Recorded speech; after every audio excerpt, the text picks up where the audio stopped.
Hello. आप सभी को मेरा प्यार भरा नमस्कार।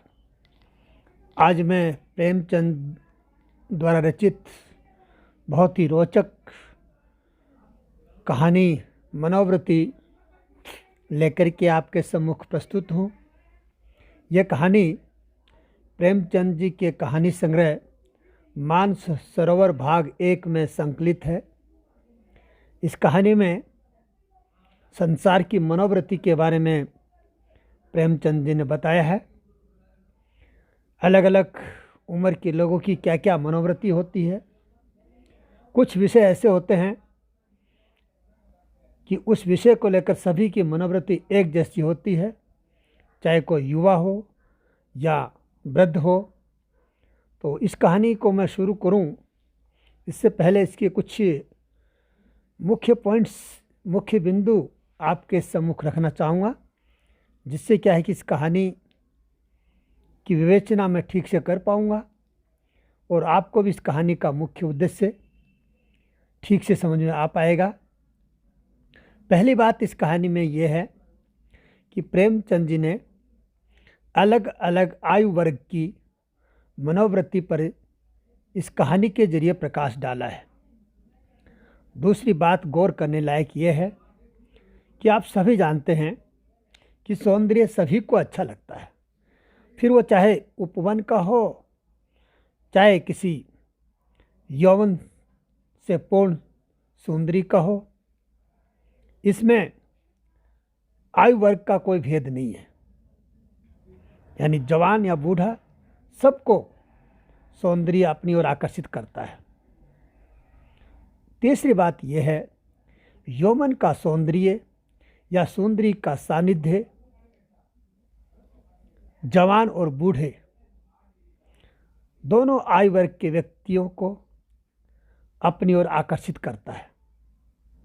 यानी बूढ़ा हो या जवान हो, दोनों ही नायिका या सुंदरी जो कि यौवन से पूर्ण है का सौंदर्य अपनी ओर आकर्षित करता है। और अगली और महत्वपूर्ण बात यह है कि युवा हो या बूढ़े, दोनों ही नारी के भोग की मनोवृत्ति रखते हैं।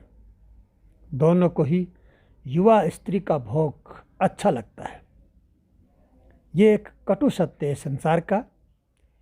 कुछ लोग हो सकता है इसके लिए अपवाद हो, परंतु प्रेमचंद जी ने तो इस कहानी के जरिए यही सत्य उद्घाटित करने का प्रयास किया है। युवा सौंदर्य की धनी युवती को अपने लिए जवान या युवा सबसे अधिक अपने आप को उसके लिए उपयुक्त समझते हैं। वे मानते हैं कि युवा स्त्री का सौंदर्य और भोग सिर्फ उनके लिए है, जबकि वृद्ध भी इसकी ओर आकर्षित होते हैं। वो भी यही मानते हैं कि स्त्री का भोग और वो भी युवा, उसके सौंदर्य का पान जितने अच्छे तरीके से वृद्ध लोग कर सकते हैं, जितना खुश युवा स्त्री को वृद्ध लोग रख सकते हैं, उतने खुशी से युवा लोग नहीं रख सकते हैं। क्योंकि वृद्ध लोगों के पास में अनुभव होता है, तजुर्बा होता है, धन और संपदा होती है और उनके पास में अनुभव होता है, जो कि हर स्त्री को चाहिए। जबकि जवान ये सोचते हैं कि उनके पास में ताकत है, उनके पास में जवानी है, उनके पास में जोश है, इसलिए युवा और सौंदर्य से पूर्ण धनी युवती के लिए सर्वथा वे ही उपयुक्त हैं। दोनों के अपने अपने तर्क हैं। खैर, ये लोगों की मनोवृत्ति है। बूढ़ों का विषय भी अधिकतर सुंदर स्त्रियां होती हैं। जवानों की बातों का भी अधिकतर विषय सुंदर स्त्रियां होती हैं। तो इस कहानी में इसी मनोवृत्ति पर प्रकाश डाला है। पर जब वही स्त्री, जिसके लिए युवा और वृद्ध दोनों ही आकर्षित होते हैं और मनी मन में उसके साथ भोग के सपने लेते हैं। जब उनको पता चल जाए कि ये स्त्री, ये युवती उन्हीं में से किसी की बहन बेटी है, तो बगले झांकने लगते हैं, आदर्श और मर्यादा की बात करने लगते हैं। प्रेमचंद जी यही कहना चाहते हैं कि हम अपनी बहू बेटी को तो बहू बेटी समझते हैं और चाहते दूसरे लोग भी समझें, पर दूसरे की बहू बेटी को हम भोग की चीज़ समझते हैं। वह हमारी मर्यादा, वह हमारी लज्जा, वह हमारी सारी समझ गायब हो जाती है। इसलिए ये कहानी बहुत ही ज़रूरी हो जाती है कि हर आयु वर्ग का इस कहानी को पढ़े और समझे। इस कहानी में की घटना किस तरह से करवट लेती है, ये कहानी कहाँ से और कैसे शुरू होती है, इससे पहले 2-3 बातें और जान लें कि इस कहानी में कुल 7 पात्र हैं। एक वो युवा सुंदर स्त्री जिसको लेकर के कहानी गढ़ी गई है, लोगों की मनोवृत्ति पर प्रकाश डाला गया है। 2 युवा व्यक्ति जो पार्क में चहलकदमी कर रहे हैं, वहीं ये सौंदर्य की धनी युवती पार्क की सीट पर गर्दन फैलाए, बाल फैलाए, टांगे फैलाए, कपड़ों का कोई ज़्यादा होश नहीं है, कुछ ऊपर हो गए हैं, कुछ सीधे हैं, यानी इस तरह से लेटी हुई है कि उसका संपूर्ण सौंदर्य देखकर हर कोई ठिठक जाए, जो सबको अपनी ओर आकर्षित कर ले। तो वहाँ 2 युवक भी हैं जो क्या सोचते हैं उसे देख करके। वहाँ 2 वृद्ध भी हैं जिनमें एक डॉक्टर है, एक वकील है, जो उससे देख कर के उनके मन में क्या क्या सपने आते हैं, क्या क्या विचार आते हैं। और वहाँ 2 स्त्रियों का आगमन भी होता है जिनकी उम्र में थोड़ा अंतर है, एक थोड़ी अधेड़ उम्र की है, दूसरी शायद उसकी बेटी की उम्र की है। वे दोनों से देखती हैं तो क्या सोचती हैं, ये कहानी कैसे आगे बढ़ती है, क्या क्या करवटें लेती है, लोगों के दिल में क्या क्या ख्याल चलते हैं, प्रेमचंद जी ने इस कहानी के ज़रिए बहुत सुंदर तरीके से व्यक्त किया है। अब मैं और अधिक इंतज़ार नहीं कराऊंगा आपको, इस कहानी को मैं शुरू करता हूँ। जगह है पार्क जहाँ ये सुंदर स्त्री लेटी हुई है। किस तरह से शुरुआत करते कहानी, प्रेमचंद जी का एक अपना तरीका है कहानी की शुरुआत करने का। रोचकता के साथ कहानी की शुरुआत करते हैं। जो कोई कहानी की शुरुआत के पैराग्राफ पढ़ ले वो उस कहानी को पूरी किए बिना नहीं रहेगा। ये खास विशेषता है मुंशी प्रेमचंद जी की। देखिए क्या कहते हैं कहानी के शुरुआत में, जहाँ से कहानी शुरू होती है। एक सुंदर युवती प्रातःकाल गांधी पार्क में बिल्लौर के बेंच पर गहरी नींद में सोई पाई जाए, ये चौंका देने वाली बात है। सुंदरियाँ पार्कों में हवा खाने आती हैं, हंसती हैं, दौड़ती हैं, फूल पौधों से खेलती हैं, किसी का इधर ध्यान नहीं जाता। लेकिन कोई युवती रविश के किनारे वाले बेंच पर बेखबर सोए, यह बिल्कुल गैर मामूली बात है। अपनी ओर बलपूर्वक आकर्षित करने वाली। रविश पर कितने आदमी चहलकदमी कर रहे हैं, बूढ़े भी जवान भी, सभी एक क्षण के लिए वहाँ ठिठक जाते हैं, एक नज़र वह दृश्य देखते हैं और तब चले जाते हैं। युवक वृंद रहस्य भाव से मुस्कुराते हुए, वृद्धजन चिंता भाव से सिर हिलाते हुए और युवतियाँ लज्जा से आंखें नीचे किए हुए आगे बढ़ जाते हैं। बसंत और हाशिम जो कि दोनों ही युवा हैं, उनकी बात लेखक मुंशी प्रेमचंद जी बता रहे हैं कि वो क्या सोच रहे हैं इस युवती को देखकर। बसंत और हाशिम निक्कर और बनियान पहने नंगे पांव दौड़ रहे हैं। बड़े दिन की छुट्टियों में ओलंपियन रेस होने वाला है। दोनों उसी की तैयारी कर रहे हैं। दोनों इस स्थल पर पहुंचकर रुक जाते हैं। दबी आंखों से युवती को देखकर आपस में ख्याल दौड़ाने लगते हैं। देखिए क्या सोचते हैं दोनों। बसंत, इसे और कहीं सोने को जगह ही नहीं मिली। हाशिम, कोई वेश्या है, लेकिन वेश्याएं भी तो इस तरह बेशर्मी नहीं करती। वेश्या अगर बेशर्म न हो तो वेश्या नहीं। बहुत सी ऐसी बातें हैं जिनमें कुलवधू और वेश्या दोनों एक व्यवहार करती हैं। कोई वेश्या मामूली तौर पर सड़क पर नहीं सोना चाहती। रूप छवि दिखाने का ये नया आर्ट है। आर्ट का सबसे सुंदर रूप छिपाव है, दिखाव नहीं।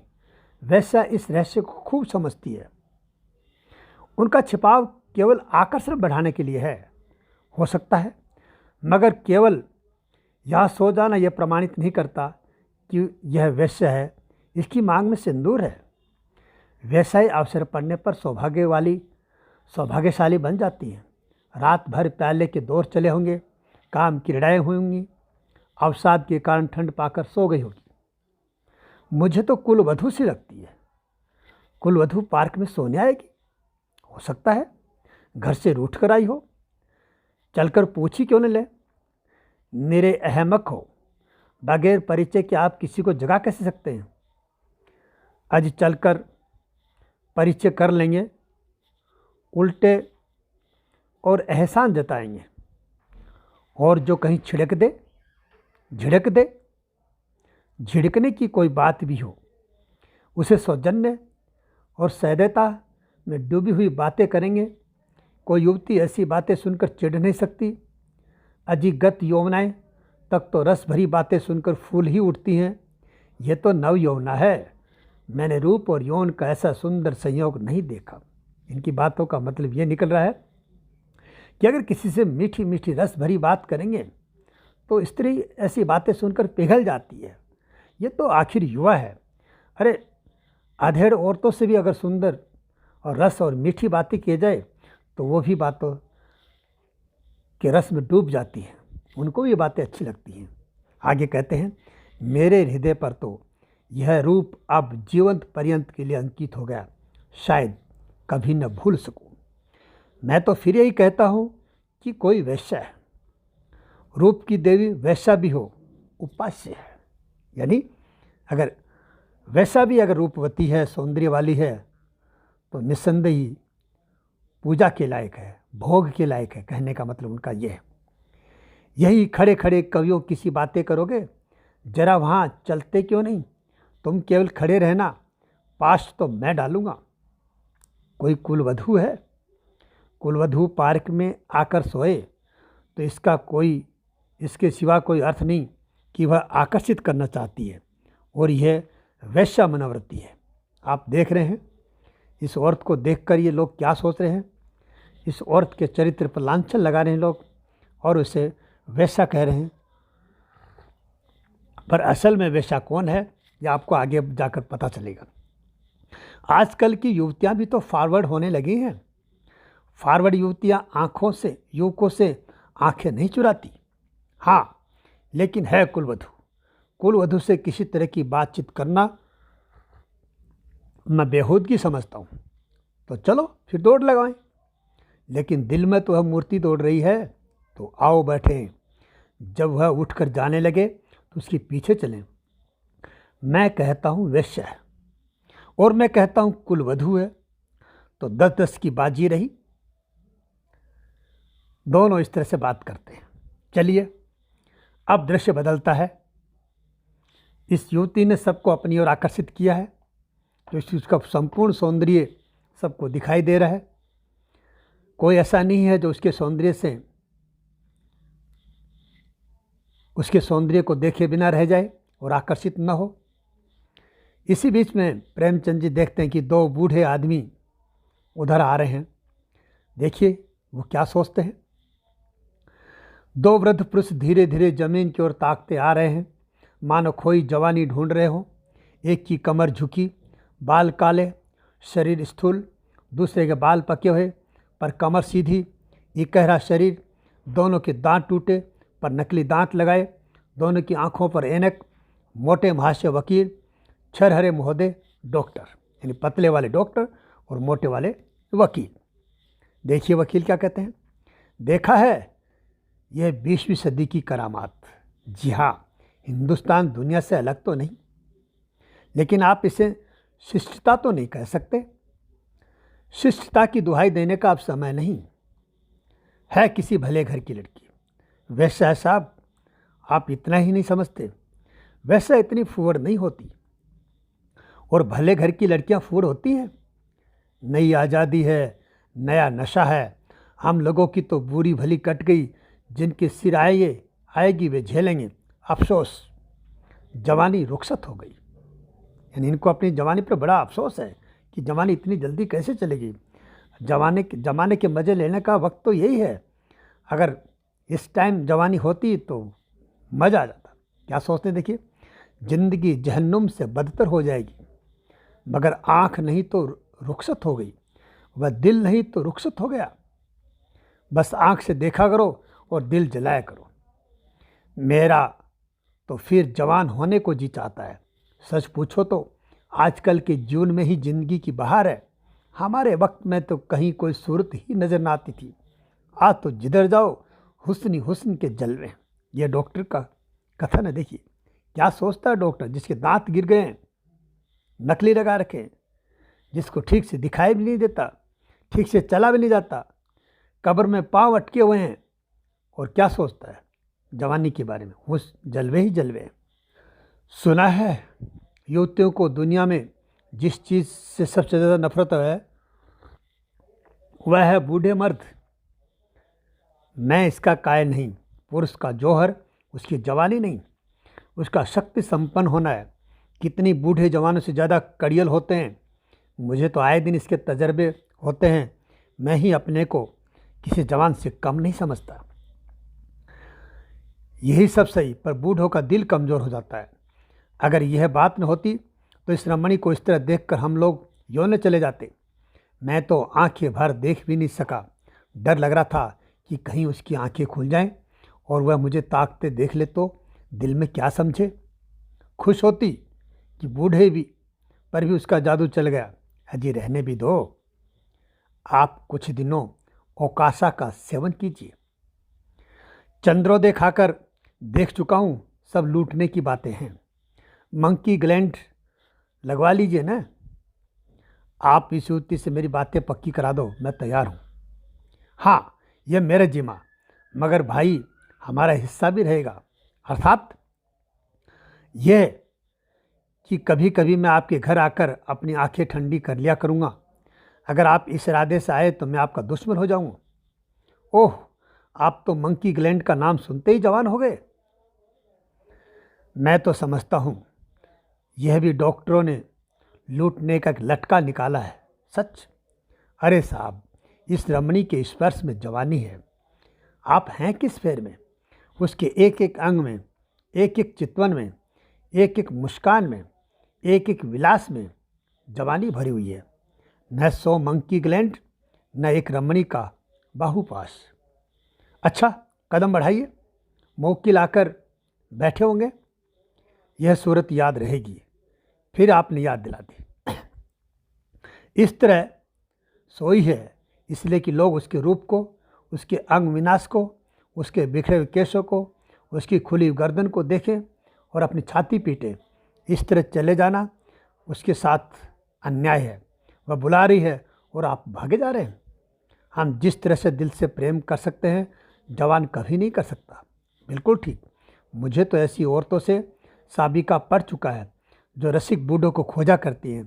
जवान तो छिछोरे, उच्छृंखल, अस्थिर और गर्वीले होते हैं। वे प्रेम के बदले कुछ चाहते हैं।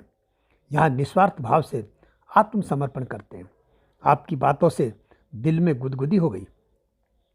मगर एक बात याद रखिए, कहीं उसका जवान प्रेमी मिल गया तो मिला करे। यह ऐसों से नहीं डरते। आपकी शादी की कुछ बातचीत थी तो? हाँ थी, मगर अपने ही लड़के जब दुश्मनी पर कमर बांधे तो क्या हो। मेरा बड़ा लड़का यशवंत तो मुझे बंदूक दिखाने लगा। ये जमाने की खूबी है। अक्टूबर की धूप तेज हो चली। दोनों मित्र निकल गए। दो देवियाँ, एक वृद्धा, दूसरी नवयौवना पार्क के फाटक पर मोटर से उतरी और पार्क में हवा खाने आई। उनकी निगाह भी उस नींद की माती युवती पर पड़ी। वृद्धा ने कहा, बड़ी बेशर्म है। नवयौवना ने तिरस्कार भाव से उसकी ओर देखा और कहा, ठाठ तो भले घर की देवियों के, बस ठाठ ही देख लो। इसी से मर्द कहते हैं कि स्त्रियों को आज़ादी न मिलनी चाहिए। मुझे तो कोई वेश्या मालूम होती है, वेश्या ही सही, पर उसे इतनी बेशर्मी करके स्त्री समाज को लज्जित करने का क्या अधिकार है? कैसे मज़े से सो रही है, मानो अपने घर में है। बेहयाई है। मैं पर्दा नहीं चाहती, पुरुषों की गुलामी नहीं चाहती, लेकिन औरतों में जो गौरवशीलता और सलज्जता है उसे नहीं छोड़ना चाहती। मैं किसी युवती को सड़क पर सिगरेट पीटते देखती हूँ तो मेरे बदन में आग लग जाती है। उसी तरह आधी छाती का जंपर भी मुझे नहीं सुहाता। क्या अपने धर्म की लाज छोड़ देने से ही साबित होगा कि हम बहुत फॉरवर्ड हैं? पुरुष अपनी छाती या पीठ खोले तो नहीं घूमते। इसी बात पर बाजी, जब मैं आपको आड़े हाथों लेती हूँ तो आप बिगड़ने लगती हैं। पुरुष स्वाधीन है, वह दिल में समझता है कि मैं स्वाधीन हूँ, वह स्वाधीनता का स्वांग नहीं भरता। स्त्री अपने दिल में समझती का स्वाधीन नहीं, इसलिए वह अपनी स्वाधीनता का ढोंग करती है। जो बलवान है वे अकड़ते नहीं, जो दुर्बल हैं वही अकड़ दिखाते हैं। क्या आप उन्हें अपने आंसू पोंछने के लिए इतना अधिकार भी नहीं देना चाहती हैं? मैं तो कहती हूँ, स्त्री अपने को छिपाकर पुरुष को जितना नचा सकती है, अपने को खोलकर नहीं नचा सकती। स्त्री ही पुरुष के आकर्षण की फिक्र क्यों करे? पुरुष क्यों स्त्री से पर्दा नहीं करता? अब मुँह न खुलवाऊँ मीनू, इस छोकरी को जगाकर कह दो घर पर सोए। इतने आदमी आ जा रहे हैं और निर्लज्ज टांग फैलाए पड़ी है। यहाँ से नींद कैसे आ गई है? रात कितनी गर्मी थी बाजी, ठंडक पाकर बेचारी की आंख लग गई है। रात भाई यही रही है, कुछ बदती हूँ। मीनू युवती के पास जाकर उसका हाथ पकड़ के हिलाती है। यहाँ क्यों सो रही हो देवी जी? इतना दिन चढ़ाया, उठकर घर जाओ। युवती आंखें खोल देती। ओह, इतना दिन चढ़ाया? क्या मैं सो गई थी? मेरे सिर में चक्कर आया जाया करता है। मैंने समझा शायद हवा से कुछ लाभ हो। यहाँ आई और ऐसा चक्कर आया कि इस बेंच पर बैठ गई, फिर मुझे कुछ होश न रहा। अब भी मैं खड़ी नहीं हो सकती, मालूम होता है मैं गिर पड़ूंगी। बहुत दवा की है पर कोई फ़ायदा नहीं होता। आप डॉक्टर श्यामनाथ को जानती होंगी, वह मेरे ससुर हैं। युवती ने आश्चर्य से कहा, अच्छा, वह तो अभी इधर ही से गए हैं। सच? लेकिन मुझे पहचान कैसे सकते हैं? मेरा भी गोना नहीं हुआ है। तो क्या आप उनके लड़के बसंत लाल की धर्मपत्नी है? युवती ने शर्म से सिर झुका लिया। मीनू ने हंसकर कहा, बसंत लाल तो अभी इधर से गए हैं। मेरा उनसे यूनिवर्सिटी का परिचय है। अच्छा, लेकिन मुझे उन्होंने देखा कहाँ है? मैं तो दौड़कर डॉक्टर को खबर दे दूं? जी नहीं, मैं थोड़ी देर में बिल्कुल अच्छी हो ही जाऊंगी। बसंत लाल भी वही खड़ा, उसे बुला दूं? जी नहीं, किसी को न बुलाइए। तो चलो अपने मोटर पर, तो मैं तुम्हारे घर पहुंचा दूं। आपकी बड़ी कृपा होगी। किस मोहल्ले में? बेगमगंज, मिस्टर जयराम दास के घर। मैं आज ही मिस्टर बसंत लाल से कहूँगी। मैं क्या जानती थी कि वह इस पार्क में आते हैं, मगर कोई आदमी तो साथ ले लिया होता। देखिए, यहाँ ये कहानी समाप्त हो जाती है। और इससे आप देखिए, जो बसंत लाल कह रहा था कि ये वेश्या है और ये निर्लज्ज है, इसको यहाँ नहीं सोना चाहिए, ये उसी की पत्नी है। और जो डॉक्टर इससे किस तरह की बातें करना चाहता था, शादी तक करना चाहता है, वो डॉक्टर की ये पुत्रवधू है। अगर इनको जब ये पता चलेगा कि जो औरत पार्क में उनको मिली थी वो कौन है, तो इन पर क्या गुजरेगी। यही कहना चाहते हैं मुंशी प्रेमचंद जी कि हमें अपनी मनोवृत्ति पर काबू रखना चाहिए। मन का एक सहज स्वभाव है, परंतु हमें अपनी मर्यादा और गरिमा से बाहर कभी नहीं आना चाहिए। स्त्री का सम्मान करना चाहिए। यूँ ही बिना देखे बिना समझे किसी के प्रति हमारे मन में गंदे विचार नहीं आना चाहिए। इसके साथ ये कहानी मैं यहीं समाप्त करता हूँ। आशा है आप सबको अच्छी लगेगी। आप सबसे विदा लेता हूँ। आप सबका आभार और धन्यवाद।